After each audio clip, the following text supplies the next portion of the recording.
بڑا فیصلہ سامنے آیا ہے پاکستان تحریک انصاف سے ریلیٹڈ۔ پاکستان تحریک انصاف کی 3 خواتین کو بھی جو ہے اب سزائیں ہو گئی ہیں۔ ابھی اور بھی کیسز ہیں، آنے والے چند ہفتوں کے اندر جو ہے وہ آپ کچھ بڑی بڑی خبریں سنیں پاکستان تحریک انصاف کے حوالے سے۔ مجھے سورسز کے ذریعے جو ہے وہ کچھ چیزیں پتہ لگی ہیں، مختلف سوشل میڈیا پلیٹ فارمز کے اوپر جو ہے یہ خبریں چل رہی تھیں کہ جی شاید محسن نقوی صاحب کو جو ہے وہ اگلا وزیر اعظم بنایا جا رہا ہے۔ عاصم منیر صاحب نے مبینہ طور پہ یہ کہا ہے کہ جی اگر مستقبل کی جنگ میں بھارت کے ساتھ پاکستان کی وجودی خطرہ لاحق ہوا، خطے کو ایٹمی جنگ میں دھکیل دیں۔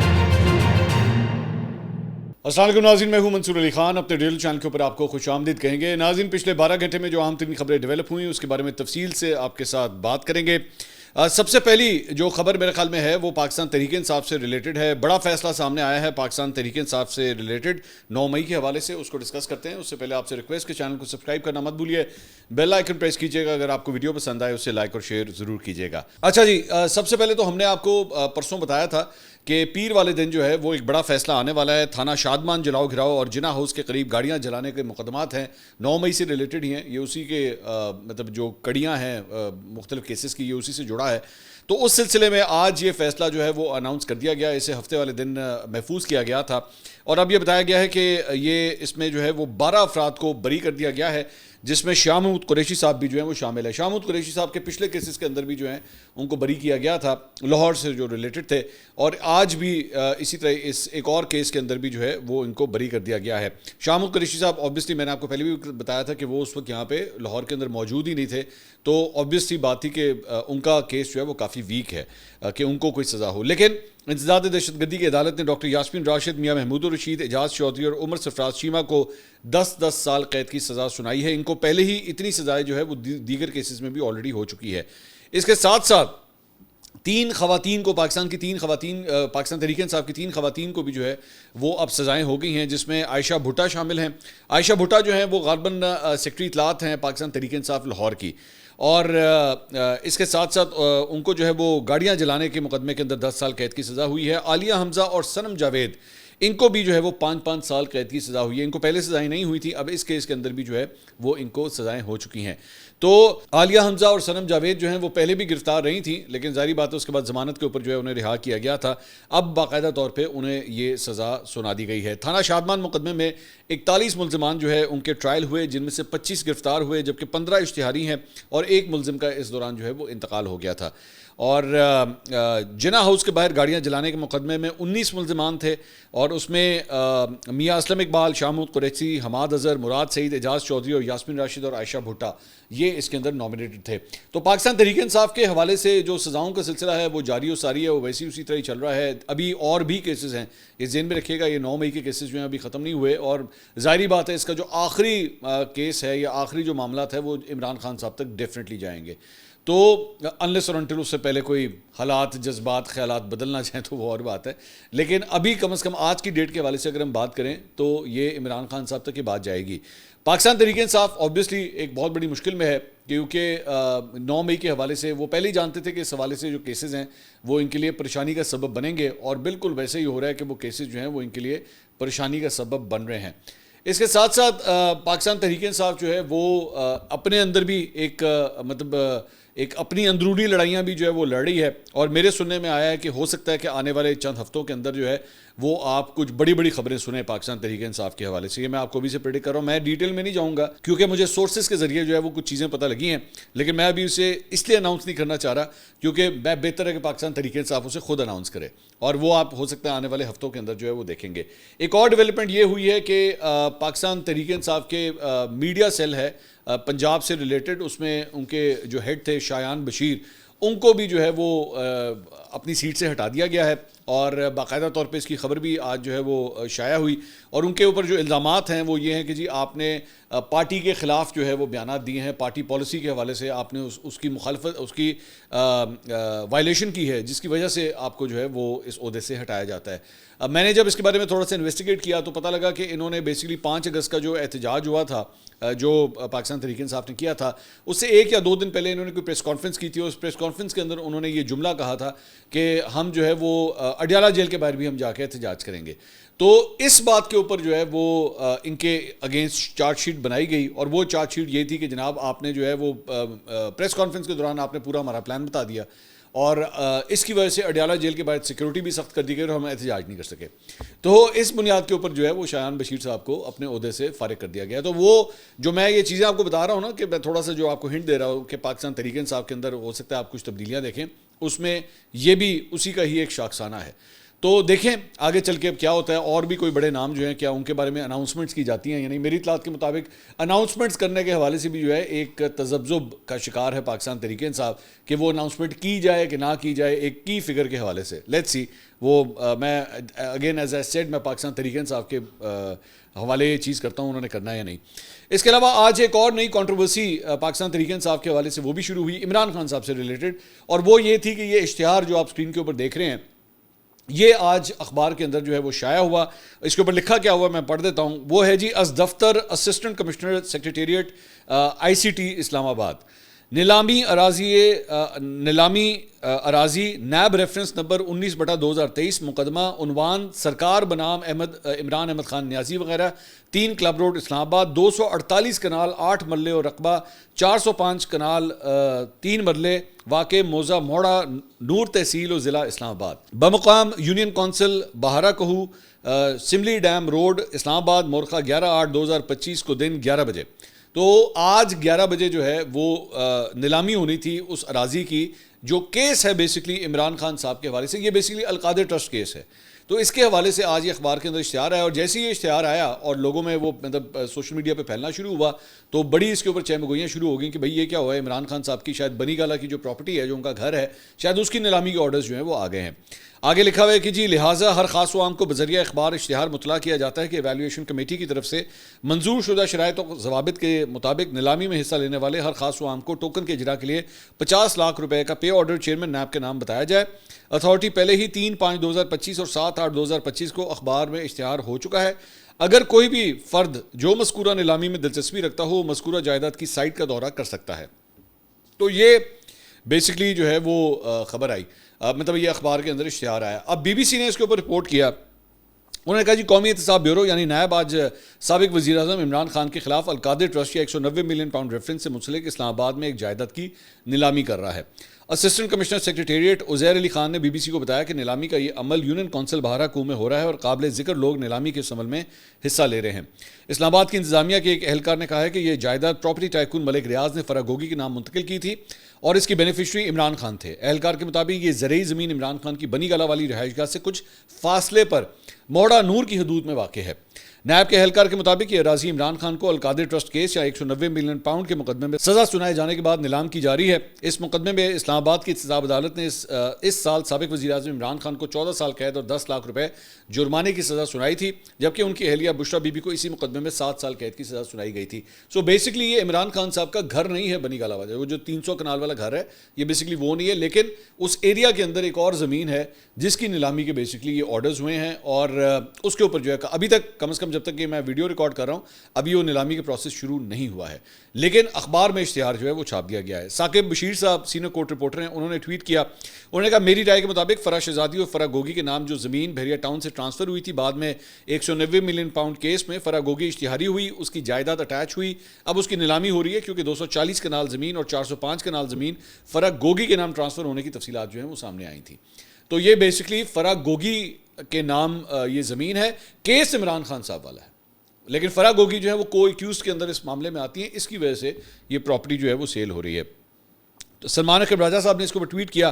انہوں نے کہا عمران خان صاحب کی بنی گالہ رہائش گاہ کی مبینہ نیلامی کی خبر آج ہی سامنے آئی ہے. اگر ایسا ہے تو یہ کسی خفیہ کارروائی کا نتیجہ ہے. بنی گالہ کے منتظمین لا علم ہیں, ہماری لیگل ٹیم معاملے کی تہہ تک پہنچنے میں سرگرم عمل ہے, جلد صحیح معلومات سامنے آ جائیں گی. اور اس کے بعد ایک اور ٹویٹ انہوں نے کیا.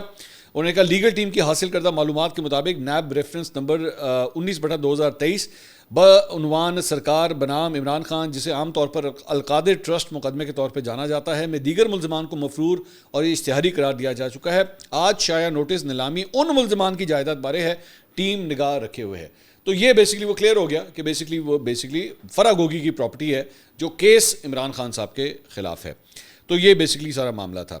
اس کے علاوہ جناب آج انصار عباسی صاحب نے جو ہے وہ ایک خبر دی ہے اور اس میں انہوں نے کہا ہے کہ جی مختلف سوشل میڈیا پلیٹ فارمز کے اوپر جو ہے یہ خبریں چل رہی تھیں کہ جی شاید محسن نقوی صاحب کو جو ہے وہ اگلا وزیر اعظم بنایا جا رہا ہے، شاید شہباز شریف صاحب کو ہٹایا جا رہا ہے اور حکومت کے اندر کوئی تبدیلیاں ہو رہی ہیں. مجھ سے پہلے بھی شاید آج سے 1-2 دن پہلے بھی ہم نے آپ کے کویشچنز لیے تھے، تو ایک ہمارے جو ویور ہیں انہوں نے بھی مجھ سے سوال کیا تھا، تو میں نے اس وقت بھی یہ بات کی تھی کہ بھائی there is nothing confirm is yet, کوئی ایسی کوئی مجھے فی الحال کوئی میری کم از کم ہمارے کبوتر فی الحال یہ کوئی خبر نہیں دے رہے. اب ہو سکتا ہے ہمارے کبوتر نااہل ہوں، کمزور ہوں، مجھے نہیں پتا، لیکن کم از کم ہمارا کوئی کبوتر جو ہے ہمارے پاس ایسی کوئی خبر لے کے نہیں آیا ہے. تو انصار عباسی صاحب نے بھی جو ہے وہ یہی سٹوری دی ہے. انہوں نے کہا جی وفاقی حکومت میں ممکنہ تبدیلی سے متعلق حالیہ قیاس سرائیوں کے درمیان معتبر اور باخبر ذرائع نے ان افواہوں کو رد کرتے ہوئے کہا ہے کہ اسلام آباد اور راولپنڈی کے درمیان تعلقات انتہائی خوشگوار ہیں اور عسکری قیادت وزیر اعظم شہباز شریف کی قیادت پر مکمل اعتماد رکھتی ہے. حال ہی میں سوشل میڈیا اور سیاسی حلقوں میں پس پردہ کسی تبدیلی کی غیر مصدقہ خبریں گردش کرتی رہیں، جن میں یہ بات بھی شامل تھی کہ ایک وفاقی وزیر کو شہباز شریف کی جگہ وزیر اعظم بنانے پر غور کیا جا رہا ہے، وفاقی وزیر محسن نقوی صاحب. تو حکومت اور سیکیورٹی اسٹیبلشمنٹ سے وابستہ ذرائع نے تصدیق کی ہے کہ موجودہ سیٹ اپ کو مکمل حمایت حاصل اور سیاسی سیٹ اپ میں فوری طور پر کسی تبدیلی کا کوئی امکان نہیں ہے. شہباز شریف اور فیلڈ مارشل عاصم منیر کے درمیان تعلق دو طرفہ ہیں. جنرل عاصم منیر کی قیادت میں عسکری اسٹیبلشمنٹ کو شہباز شریف میں ایک ایسا ساتھی ملا ہے جس پر ادارہ نہ صرف اعتماد کرتا ہے بلکہ عملی طور پر اس کی حمایت بھی کرتا ہے. تو کافی حد تک اس سے بات کلیئر ہو جاتی ہے کہ فی الحال جو ہے وہ کم از کم ہواؤں کا رخ جو ہے وہ تبدیل نہیں ہو رہا ہے. باقی ظاہری بات ہے اس پہ ویلاگ بنائے جائیں، جتنے مرضی مرچ مسالہ ڈالے، خاص طور پہ جو پاکستان سے باہر ہیں وہ بیٹھ کے ایم ہی ان کو میں اکثر اوقات کہتا ہوں ان کو کچھ نہیں پتا ہوتا آن گراؤنڈ کیا ہو رہا ہے. ان کے نہ کوئی کانٹیکٹس ہیں، نہ کوئی ملاقاتیں ہیں، نہ کسی سے کوئی بات ہوتی ہے، بس ایم ہی بیٹھ کے کوئی ایک لائن کوئی ایک ٹویٹ کسی نے کر دی، یہ بیٹھ کے اس کا پہاڑ بنا دیتے ہیں کہ لو جناب بڑی خبر آ گئی، بڑی خبر آ گئی. ان کو کچھ نہیں پتا ہوتا. اچھا جی، اس کے علاوہ ایک اور خبر بڑی انٹرسٹنگ ہے اور یہ اس کے مختلف اینگلز نکل سکتے ہیں. ہے خبر چھوٹی، اینگل اس کے بڑے نکل سکتے ہیں. اور وہ یہ ہے کہ جناب وزیر اعلیٰ خیبر پختونخوا علی امین گنڈا پور نے عمران خان صاحب کے طبی معائنے کے لیے اسلام آباد ہائی کورٹ سے رجوع کیا ہے. اور عمران خان اور علی امین گنڈا پور کی جانب سے دائر درخواست میں پنجاب حکومت، آئی جی جیل خانہ جات جیل ہسپتال اور شوکت خانم ہسپتال کو فریق بنایا گیا ہے. دائر درخواست میں کہا گیا ہے کہ جی عمران خان کی عمر 72 سال ہے اور معمول کا طبی معائنہ ضروری ہے. جیل میں قید کے دوران عمران خان کا وزن کم ہو گیا ہے اور مختلف بیماریوں میں مبتلا ہونے کا خدشہ ہے. عمران خان کی طبی ہسٹری شوکت خانم ہسپتال کے پاس موجود ہے. درخواست میں استدعا کی گئی کہ شوکت خانم ہسپتال کی طبی ٹیم کو ماہانہ طبی معائنہ اور ضروری ٹیسٹ کرنے کی اجازت دی جائے. ڈاکٹر عاصم یوسف، ڈاکٹر فیصل سلطان اور ڈاکٹر سمینہ نیازی کو طبی معائنہ اور ٹیسٹوں کے لیے عمران خان تک رسائی کا حکم دیا جائے. دائر درخواست میں مزید استدعا کی گئی کہ ماہانہ طبی معائنہ اور ٹیسٹ رپورٹس کو عدالت میں جمع کرانے اور عمران خان کی فیملی کو فراہم کرنے کا بھی حکم دیا جائے. اچھا، یہ بیسکلی اب آپ کہہ رہے ہوں گے بھائی اس میں کیا بڑی بات کیا ہے. دیکھیے پاکستان کے اندر نا جب بھی ڈیلیں ہوتی ہیں یا جب بھی کوئی ریلیکسیشنز ہوتی ہیں یا جب بھی کسی بڑے سیاسی رہنما کو لیفٹ سے رائٹ آپ نے کرنا ہوتا ہے، لیفٹ سے رائٹ مراد ہے کہ اس کی جو مشکلات ہیں اس کو آسان کرنا ہوتا ہے یا آپ نے اس کو کہیں پہ ریلیکس کرنے کے لیے جو ہے وہ کوئی ایریا، جس طرح نواز شریف صاحب کا پلیٹلیٹس کا ایشو ہوا تھا، جس طرح پرویز مشرف صاحب جو ہے وہ جا کے ہاسپٹل میں ایڈمٹ ہوئے تھے اور کافی دیر تک پھر ہاسپٹل میں ہی رہے تھے. یہ بیسکلی پاکستان کی ہسٹری کو اگر آپ اٹھا کے دیکھیں نا تو سیاسی رہنماؤں کو طبی بنیادوں کے اوپر ریلیف ملے ہیں ہمیشہ جب بھی ملے. سو اس پوائنٹ آف ویو سے کم از کم یہ جو درخواست ہے نا یہ بڑی امپورٹنٹ ہے کہ اگر کورٹ نے کوئی آرڈر دے دیا، اگر کورٹ نے کوئی ریلیکسیشن کا آرڈر دے دیا کہ ہاں جی واقعی عمران خان صاحب کی طبیعت بہت خراب ہے، اللہ کرے وہ صحت یاب ہوں، میں کبھی یہ نہیں کہوں گا کہ وہ بیمار ہوں، لیکن اگر کورٹ نے یہ کہہ دیا کہ ہاں جی عمران خان صاحب کو ریلیف دیا جائے تو یو نیور نو کہ کل کو وہ جیل سے نکل کے جو ہے ہاسپٹل شفٹ ہو جائے. آئی ڈونٹ نو، میں کوئی اسپیکولیشن نہیں کر رہا، میں صرف آپ کو کہہ رہا ہوں کہ ماضی کے پاکستان کی ماضی کو اگر اٹھا کے آپ دیکھیں تو وہاں پہ جو پولیٹیکل لیڈرز ہیں ہمیشہ ان کو طبی بنیادوں کے اوپر کچھ نہ کوئی ریلیف ملا ہے. اس میں آصف علی زرداری صاحب بھی شامل ہیں. کئی دفعہ اس طرح ہوا، مجھے آج بھی یاد ہے جب وہ پہلے صدر ہوا کرتے تھے 2008 سے لے کے 13 تک، تو اس وقت بھی کئی دفعہ جو ہے وہ جب دبئی گئے معاملات سیاسی ہوتے تھے، سیاسی معاملات ہوتے تھے، کوئی ناراضگی ہوتی تھی اسٹیبلشمنٹ سے، کچھ بھی ہوتا تھا تو وہ باہر چلے جاتے تھے، دبئی یا یو اے ای چلے جاتے تھے، تو کہا یہی جاتا تھا کہ جناب وہ کی طبیعت نہیں ٹھیک تو اس کی وجہ سے باہر گئے. سو اس لیے جب بھی کسی سیاستدان کی طبیعت خراب ہونا تو اس کے اندر ایک عنصر اس چیز کا ضرور آتا ہے کہ کیا کوئی ریلیف آنے لگا ہے یا کوئی ڈیل ہونے لگی ہے. نواز شریف کا ایک سٹینڈرڈ کیس ہے، اور بھی لیڈرز ہیں جن کو طبی بنیادوں کے اوپر بڑے ہمیشہ ریلیفs ملے ہیں، اور some of the times they were genuine and some of the times they weren't. تو لیٹس سی عمران خان صاحب کے حوالے سے جو ہے وہ معاملہ کیا سامنے آتا ہے. اچھا جی، اب ذرا کچھ تھوڑا سا انڈیا کا رخ کرتے ہیں، اور یہ بڑی ایک امپورٹنٹ خبر آپ کے ساتھ شیئر کرنی ہے، جہاں پہ جو اپوزیشن لیڈر ہیں راہل گاندھی، آج انہیں حراست میں لے لیا گیا.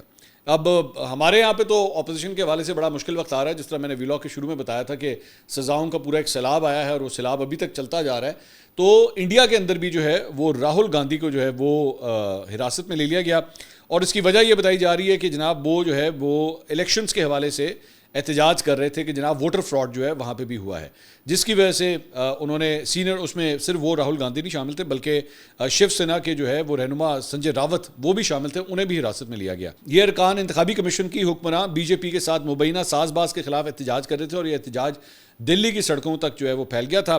اور اس کے اندر جو ہے وہ راہل گاندھی اور ان کے ساتھیوں کو بسوں میں بٹھایا گیا، اور انہوں نے رپورٹر سے بات کرتے ہوئے کہا کہ جی یہ لڑائی سیاسی نہیں ہے، یہ آئین کو بچانے کی لڑائی ہے.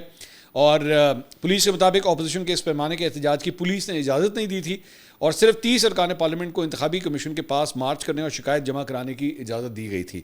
ڈپٹی کمشنر نے کہا کہ انتخابی کمیشن نے 30 ارکان کو آنے کی اجازت دی تھی، لیکن 200 سے زائد لوگ جو ہے مارچ کر کے آئے. ہم نے قانون اور انتظام کو بگڑنے سے بچانے کے لیے پھر انہیں حراست میں لیا. کچھ ارکان نے بیریکیڈز کو عبور کرنے کی کوشش کی، وہ بھی حراست میں لے لیے گئے. تو یہاں پہ اگر اپوزیشن کے لوگ جو ہیں وہ گرفتار ہو رہے ہیں تو وہاں پہ بھی اب اپوزیشن کے لیے جو ہے وہ مشکلات وہاں پہ انڈیا کے اندر بھی جو ہے وہ پیدا ہو رہی ہیں. دوسری ایک خبر جو پچھلے 24 گھنٹے سے میں دیکھ رہا ہوں کہ انڈین میڈیا نے ایکچولی پوری فیلڈنگ سیٹ کر کے فیلڈ مارشل عاصم منیر کے خلاف جو ہے وہ پورا ایک محاذ بنایا. اب وہ اس میں گیم انہوں نے کیا کھیلی ہے، ذرا اسے بے نقاب کرنا بڑا ضروری ہے، کیونکہ obviously at the end of the day it is not about the field marshal Asim Munir, it is about Pakistan. انہوں نے کیا کیا، آپ جانتے ہیں کہ فیلڈ مارشل عاصم منیر جو ہیں وہ آج کل امریکہ کے دورے کے اوپر ہیں. تو وہاں پہ ایک تقریب کے حوالے سے انہوں نے ان کی کوٹیشنز ڈالی. کس نے ڈالی؟ پاکستان نے نہیں ڈالی. فیلڈ مارشل پاکستان کے ہیں، آئی ایس پی آر نے کوئی پریس ریلیز نہیں کی، کوئی ایسی بات یہاں سے میڈیا نے رپورٹ نہیں کی. رپورٹنگ کہاں سے ہو رہی ہے؟ انڈین میڈیا سے، اور وہ فیلڈ مارشل عاصم منیر کو رپورٹ کر رہے ہیں. تو انہوں نے ان سے منسوب کر کے کیا بیانات چلائے. انہوں نے کہا جی کہ عاصم منیر صاحب نے مبینہ طور پہ یہ کہا ہے کہ جی اگر مستقبل کی جنگ میں بھارت کے ساتھ پاکستان کی وجودی خطرہ لاحق ہوا تو وہ خطے کو ایٹمی جنگ میں دھکیل دیں گے. یہ عاصم منیر صاحب کو کوٹ کرتے ہوئے وہ کہہ رہے ہیں ہم ایک ایٹمی ملک ہیں، اگر ہم سوچیں کہ ہم گر رہے ہیں تو ہم دنیا کے نصف حصے کو اپنے ساتھ گرا دیں گے. بھارت کی جانب سے اس معاہدے کو معطل کرنے کا، سنتاس معاہدے کی بات ہو رہی ہے، بھارت کی جانب سے اس معاہدے کو معطل کرنے کا فیصلہ 250 ملین افراد کو قحط کے خطرے میں ڈال سکتا ہے. ہم بھارت کے ڈیم بنانے کا انتظار کریں گے، اور جب وہ بنائے گا پھر 10 میزائلوں سے ہم اسے تباہ کر دیں گے. یعنی کہ ہم ڈیم جو ہے وہ 10 میزائل مار کے ہم اسے تباہ کر دیں گے. دریائے سندھ بھارت کے خاندان کی ملکیت نہیں ہے، ہمیں میزائلوں کی کمی نہیں ہے. الحمدللہ بھارتیوں کو اپنی ہلاکتیں تسلیم کرنی چاہیے. اسپورٹس مین اسپرٹ کی یہی خوبی ہے. ہم بھارت کے مشرقی حصے میں شروع کریں گے جہاں ان کے قیمتی وسائل ہیں، پھر مغرب کی طرف بڑھیں گے. میں ایک سادہ مثال دوں گا، بھارت ایک چمکدار مرسیڈیز، اچھا یہ بڑی انٹرسٹنگ لائن ہے جو کوٹ کی گئی ہے. انہوں نے کہا جی میں ایک سادہ مثال دوں گا، بھارت ایک چمکدار مرسیڈیز ہے جو ہائی وے پر فراری کی طرح چل رہی ہے، لیکن ہم ایک ڈمپر ٹرک ہیں جو بجری سے بھرا ہوا ہے. اگر وہ ٹرک گاڑی سے ٹکرا گیا تو نقصان کون اٹھائے گا؟ یہ ان کو کوٹ کرتے ہوئے بات کی گئی. ہماری کامیابی کی اصل وجہ یہ ہے کہ ہم کنجوس نہیں ہیں، اگر کوئی اچھا کام کرے تو ہم اس کی تعریف کرتے ہیں، اس لیے ہم نے صدر ڈونلڈ ٹرمپ کو نوبل انعام کے لیے نامزد کیا. اچھا اب اس کے اندر ظاہری بات ہے یہ بیسکلی مرچ مسالہ اس طرح ڈالا گیا ہے. ایسی کوئی کوٹیشن عاصم منیر صاحب کے حوالے سے کہیں سے اگر آئے گی، پہلی بات تو یہ کہ میری اطلاعات کے مطابق جو فنکشن ہوا اس کے اندر نہ موبائل فون الاؤڈ تھے، نہ ویڈیو کیمرہ الاؤڈ تھا، نہ نوٹس لینے کی اجازت تھی. ٹھیک ہے، it was a very private sort of a function. تو ان کے ساتھ یہ جو کوٹیشنز منسوب کی گئی ہیں اس کے پیچھے ایکچولی جو اصل مقصد ہے وہ کیا ہے؟ یہ جو اس میں بات کی گئی ہے نا کہ جی اگر ہماری جنگ ہوئی اور ہم ایک ایٹمی ملک ہیں اور اگر ہم گرے تو دنیا کے آدھی دنیا کو ہم ساتھ لے کے گریں گے. بیسکلی اس کا مقصد صرف یہ تھا کہ عاصم منیر صاحب کا ایک ایسا امیج کریٹ کیا جائے، یا پاکستان کا، میں دوبارہ یہ کہوں گا کہ پاکستان کا ایک ایسا امیج کریٹ کیا جائے کہ جناب یہ ایک اممیچور اور خطرناک ایٹمی ملک ہے، اور اس کے ایٹمی اثاثے جو ہے نا وہ پوری دنیا کے لیے خطرہ ہے. اگر کوئی اس طرح کی بات کرے گا نا، مطلب کہ جی اگر ہم گریں گے تو ہم آدھی دنیا بھی لے کے جائیں گے، یہ بیسکلی صرف مقصد یہ ہے کہ پاکستان کا نام بدنام کیا جائے اور اس کو پیش اس طرح کیا جائے کہ جناب یہ دیکھیں یہ تو بیٹھ کے بار بار نیوکلیر تھریٹس مارتے ہیں. اور اس وقت ایکچولی تمام انڈین چینلز کے اوپر جو ہے نا پاکستان کے حوالے سے یہی نیریٹو بلڈ کیا ہوا ہے. اس کوٹیشن کو لے کے یہ نیریٹو بلڈ کیا گیا کہ دیکھیں پاکستان تو کتنا ارسپانسبل ہے، اور یہ دیکھیں پوری دنیا کو، یہ صرف ہمارے لیے خطرہ نہیں ہے. انڈیا بیسکلی کیس کیا بلڈ کر رہا ہے کہ یہ صرف ہمارے لیے خطرہ نہیں ہے، یہ آدھی دنیا کے لیے خطرہ ہے. کہ یہ کہہ رہے ہیں اگر ہم تباہ ہوئے تو ہم باقیوں کو بھی تباہ کر دیں گے، جبکہ ایسا کوئی اسٹیٹمنٹ نہیں دیا گیا. بالکل اسی طرح کا نیریٹو مجھے آج بھی یاد ہے کہ انڈیا پاکستان کی جب جنگ ہوئی تھی نا تو اس وقت یہ منسوب کر دیا گیا تھا کہ جناب پاکستان کو جو ایٹمی ہتھیار کے حوالے سے جو بھی فیصلہ کرنے والے ہمارے یہاں پہ جو سب سے بڑا پلیٹ فارم ہے جناب اس کی میٹنگ بلا لی گئی ہے اور وہ ایٹمی ہتھیاروں کے حوالے سے کوئی فیصلہ کرنے لگے ہیں، وہ بھی ایک فیک نیوز تھی. اور میں آج بھی یاد ہے کہ وہ جب جنگ ہو رہی تھی تو میں نے اس وقت بار بار یہ کہا تھا کہ نہ ایسی کوئی میٹنگ کال کی گئی ہے اور نہ ایسا کچھ ہو رہا ہے. یہ انڈیا کی جانب سے ڈیلیبریٹلی یہ اس قسم کی انفارمیشن فیڈ کی جا رہی ہے تاکہ پاکستان کو ایک ارسپانسبل اسٹیٹ کے طور پہ پریزنٹ کیا جائے. اور یہاں پہ اب عاصم منیر صاحب کے ساتھ بھی یہ کیا گیا.